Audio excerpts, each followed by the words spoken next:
እንዴት ናችሁ እናንተ? ሩታዬ ቤት ትገዛልሽ እንዴ? ኦ ማይ ጋድ!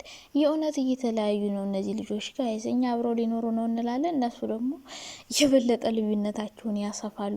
እንግዲህ አብርሽ ለሩታ ቤት ገዝቶላታል። ቤቱን የገዛላት ደግሞ ይህንን እሷ እንድትኖርበትና ያንኛውን ሪል ስቴቱን ማለት ነው አብረው የተመዘገቡትን ለራሱ አደረገ ማለት ነው። ይህን ባለ አንድ መኝታ ደግሞ ለሩታ አደረገ። አብርሽ እኮ በጣም ብልጥ ነው የምር። በለ አይ ጉራጌ እኮ አደገኛ ነው ጋይስ። ያንን የስንት ሚሊዮን ሪል ስቴት እና ኮንዶሚኒየም ታውቃላችሁ፣ በጣም ልዩነት አለው ባለ አንድ መኝታና ትልቁ ቤት ማለት ነው። ስለዚህ አብርሽ ለራሱ ያኛውን አደረገ እንትን ዲኤምሲ የተመዘገቡትን፣ ይሄኛውን ደግሞ ቴምር ያለውን ደግሞ ለሩታ አደረገላት ማለት ነው። ስለዚህ አሁን አብርሽ ያኛው ቤት የሱ ነው፣ ይሄ ደግሞ የሩታ ማለት ነው። በአጠቃላይ ዋናው ነገር መግዛት ነው። ቤት ተከራይታ ከምትኖር ቤቷ ብትኖር አሪፍ ነው። ስለዚህ ሩታ ነው የምትኖርበት ማለት ነው። ቤቷ እንግዲህ እሷ ከፈቀደችና ከፈለገች አብሯት ሊኖር ይችላል። ከዛ ውጭ ግን የተለያዩ ነው ማለት ነው። በአጠቃላይ ማለት ነው በቪዲዮም ቢሆን በሰላማዊ መንገድ የሀብት ክፍፍል እያደረጉ ነው ብዬ ነው እኔ እያሰብኩ ያለሁት። ምክንያቱም ሄደሽ ግቢ ብሏን ነበር የተከራየው ቤት ላይ። ሰው የተከራየው ቤት ላይ እንዳትገባ ቤቱ ደግሞ መጀመሪያ ላይ ማለት ነው ከሩታ ጋር ልፈርምላት ነው ሲል ወይ ሌላ ሪል ስቴት ገዛላት አለ ወይ ደግሞ ይህንን ትወስዳለች ብሎ ነበረ። አሁን ምን አደረገ? ሌላ ገዛላት፣ ሌላ ኮንዶሚኒየም ገዛላት። ያኛውን ደግሞ ለራሱ ማለት ነው እየከፈለ በየወሩ ሲደርሰው ለራሱ ማለት ነው። እና አብርሽ ጥሩ ነው። ዋናው ነገር ለእሷ ቤቷን መግዛቷ ነው። አንድ ቤት አላት፣ መኪና አላት። በቃ ሩታ ዘና ብላ መኖር ትችላለች። ከአብርሽ ጋር ምን አዳረቃት እንዴ? ምን ሆናችኋል? አንዴ ሴት ሲያመጣ አንዴ ቤቷ ሲወስድባት ሰላማን ከሚነሳት ብቸኝነት በምንጣሙና እንግዲህ ልጇን ይዛ ታሳድጋለች ማለት ነው። ዘና ብላ ሩታ በጣም ደስ ይላል የምር። እንደዚህ ሴት ልጅን ካስከፋችሁ ከበደላችሁ ቢያንስ የሰራችሁን ነገር ራሱ በአግባቡ ጥሩ ላይፍ ጥሩ ኑሮ እንድትኖር አድረግ። እኔ እኮ ከባለፈው ጀምሮ በአብርሽ ቻናል ቪዲዮ በጣም ይጫናል። ምንድን ነው በሩታ አይጭኑም እንዴ? በአብርሽ ብቻ ነው ላለው ለካ ቤታቸውን ሊገዙ ነው። እና በነገራችን ላይ ማለት ነው ዩቲዩብ በከፍተኛ ብር የሚከፍላቸው አብርሽና ሩታ ናቸው። ከዛ ቀጥሎ ሀይሚና ብሩክ ማለት ነው ዩቲዩብ ላይ በጣም በደንብ የሚሰሩ። ከዛ ደግሞ ማን ናቸው? ማርክና ቤዛ ብቻ አሉ አሪፍ የሚከፈላቸው።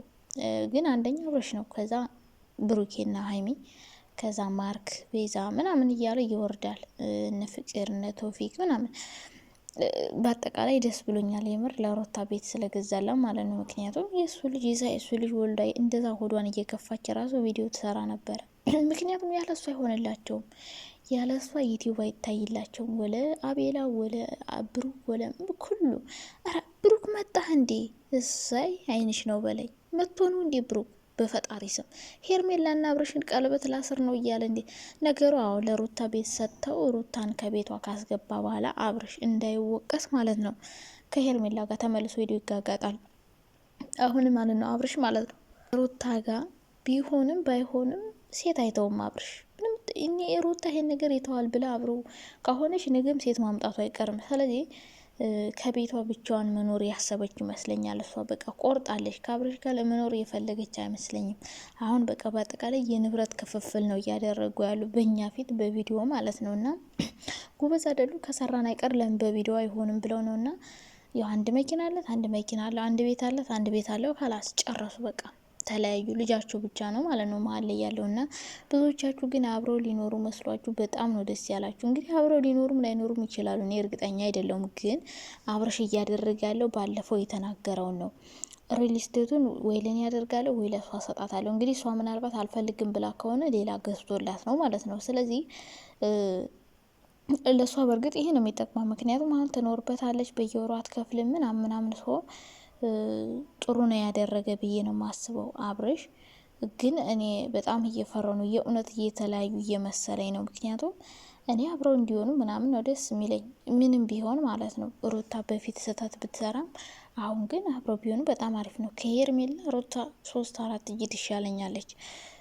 እንግዲህ አብርሽ እንደዚህ አድርጎ ሩታን ከቤቷ ካስገባ በኋላ ይህ ሁሉ ነገር የሚያደርገው ቤትም ይገዛላት ውጭ ሄዳለሁ ስላለችው ነው። እዛ እንዳትሄድ ስለሚፈልግ እንድትቀርለት ስለሚፈልግ እንግዲህ ሁሉ ነገር እያደረገ ነው። እንግዲህ እሷንም ቤቷ ውስጥ ካስገባ በኋላ ያው ህይወት ይቀጥላል ማለት ነው። እሱም የራሱን ህይወት ይኖራል። ካለበለዚያ ደግሞ አብረው ሊኖሩ ይችላሉ። ግን እኔ አብረው ሊኖሩ ያሰቡ አይመስለኝም።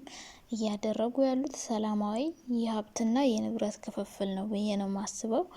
እንግዲህ ፈጣሪ ባለ ጊዜ አብረው ይሆናሉ ብዬ አስባለሁ። ግን ሄርሚ ግን አለሽ በህይወት ማሬ አለሽ በህይወት። ይህ ሁሉ ነገር ሲፈጠር ፕሮግራሙ ላይ ያለመንጣትሽ አደፍረስ አምነሽ ብቻውን ላክሽው አብረሽን ምን ማጣት ሄርሚ ግን ጋይስ ሁሉ ነገር ሲፈጠር ነው። በስልክ እያወራት ይሆናል። ይሄኔ እኮ እያለቀሰች ያለ መምጣቷ አብረን እንሆናለን ለእሷ ወይም ቤት ልግዛላትና ላመቻቻትና ትቅርና ማለት ነው። ልጅን ይዛብኝ እንድትሄድ ስለማትፈልግ ሄርሚን ምን ብሎ እንደሚያሳምናት ታውቃላችሁ? ብዙዎቻችሁ ተናደዳች ወይ እያለቃቀሰች ትመጣለች ብላችሁ ነበር፣ ግን አልመጣችም። ለምን? እሱ ያባበላት ነዋ። ይህን ቤት ልግዛላትና በቃ ልጅን ይዛብኝ እንድትሄድ ስለማልፈልግ ከዛ ከአንቺ ጋር እንኖራለን ቀለበት አስረ ምናምን ሊላት ይችላል። ስለዚህ ሄርሜላ ተስፋ እየሰጣት ይሆናል። አብሮሽ በውስጥ እያወራት ይሆናል። እንደዚህ ላድርግና ላመቻቻትና ልጅን እያየው ከአንቺ ጋር እንኖራለን ሊላት ይችላል። ስለዚህ ያው ሊመለስ ይችላል ሄርሜላ ጋር ምንም ይችላል ብቻ ሳይሆን ይመለሳል። ከሩታ ጋር ራሱ ቢኖሩ ሄርሜ ጋር መሄዱ አይቀርም። በቃ ስራው እስከሆነ ድረስ አብርሽ ደግሞ በቃ ከሴት ጋር መስራት ልክ እንደ ኮንተንት አድርጎት አልገባችሁ? በቃ ከሴት ጋር ካልመጣው እንደዚህ አይነት ጸብ ሪምባ ምናምን ካልሆነ አይኖረውም። ዩቲዩብ ግልጽ እኮ ነው። የዩቲዩብ ባህሪ እነሱ በደንብ ነው የሚያውቁት። እንደዚህ ግርግር ነገር፣ ጩኸት፣ ድብድብ፣ ንትርክ ያለበት ቪዲዮ በለው በደንብ ነው የሚታየው። ሰው ለቪው ብለው ነው እንደዚህ እያደረጉ ያሉት። ስለዚህ ሩታ ዛሬ እንግዲህ ቤቷን ታስመርቃለች ማለት ነው። ቤቷ ይመረቃል። ቤተስ እህቶቹ ምናምን ባሉበት፣ ግን የእሱ እህቶች ብቻ ለምን ሆኑ? የእሱ እህቶች ለምን አልመጡም? ከዛ ቤቷ ትገባለች። ከዛ ህይወቷን ትቀጥላለች ማለት ነው። እና ደስ ይላል። ልጅ ወልዳችሁ ከዛ ደግሞ ከአዲስ ቤት ስትገቡ በጣም ነው የሚያምረው። ብቻ ያጣፍጥላችሁ ነው። ሌላ ምንም ልንላችሁ አንችልም።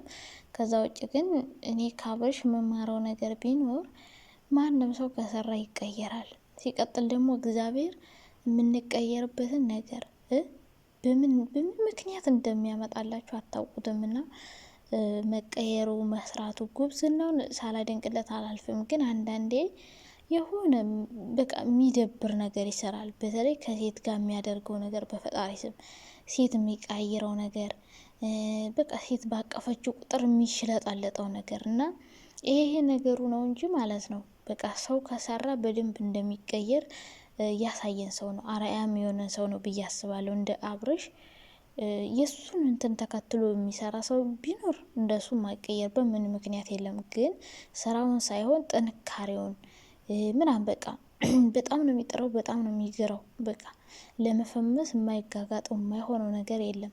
ሲቀጥል ደግሞ ፈጣሪ ሲጨመርበትም ነው እንደዚህ አይነት ደረጃ የሚደረሰው። ሰው ብቻ ጎበዝ ነው የምር። አይዲያ ክሬቲቭነቱ ምናምን አንዳንዴ ከሴት ጋር እያበዛ ሴት ጋማ የሚላላጠው ነገር ወይኔ እንኳን ሩታን እኛ ራሱ እኮ ጨጓራችን ልጦ ጨረሰው በፈጣሪ ስም። ማንኛውም ማታ እንግዲህ ሩታን በቤቷ እናያታለን። እስከዛው ድረስ መልካም ቀን የኔ ወዳች።